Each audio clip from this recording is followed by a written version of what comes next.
fils cadet du roi Charles III, le prince Harry ne fait officiellement plus partie de la famille royale britannique depuis déjà plusieurs années.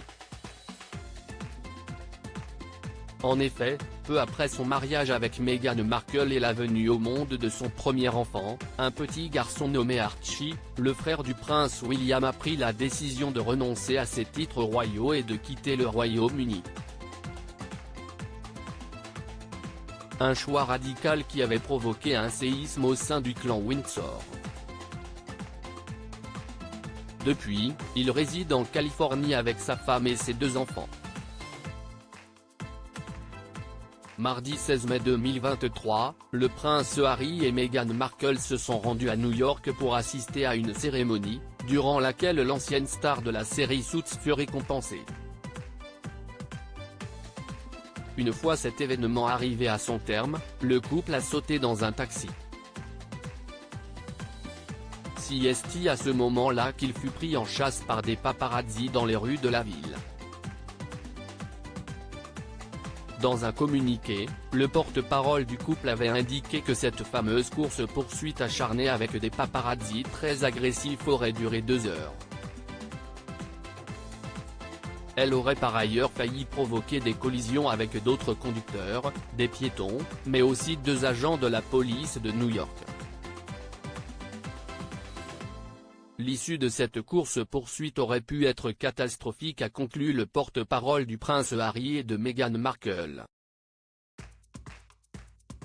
Si la famille royale britannique n'a pas bougé le petit doigt après cet incident, ne prenant même pas la peine de contacter le duc et la duchesse de Sussex pour prendre de leurs nouvelles, d'autres personnes ont affirmé que le récit des faits aurait été grandement exagéré par le prince Harry et Meghan Markle.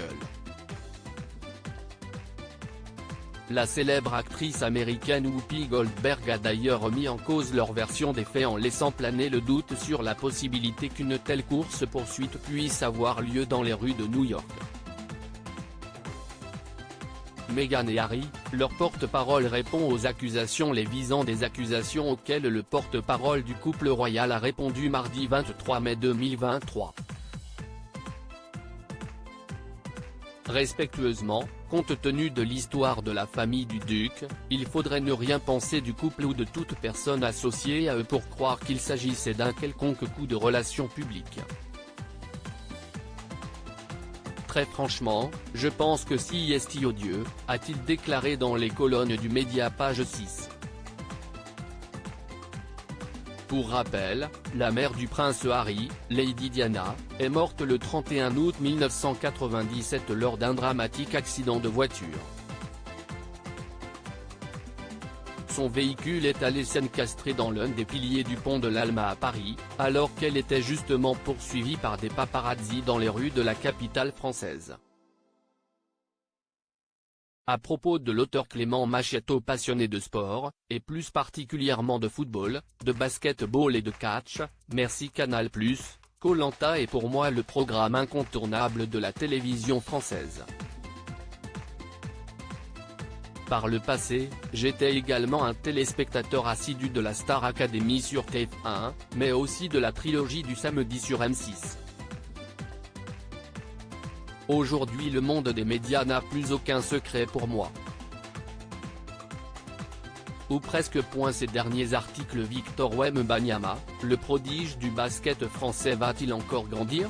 Elisabeth II, ce conseil inestimable donné à Sarah Ferguson avant sa mort. Maïté Nabir à Ben millionnaire, ce qu'elle compte faire du jackpot qu'elle va toucher.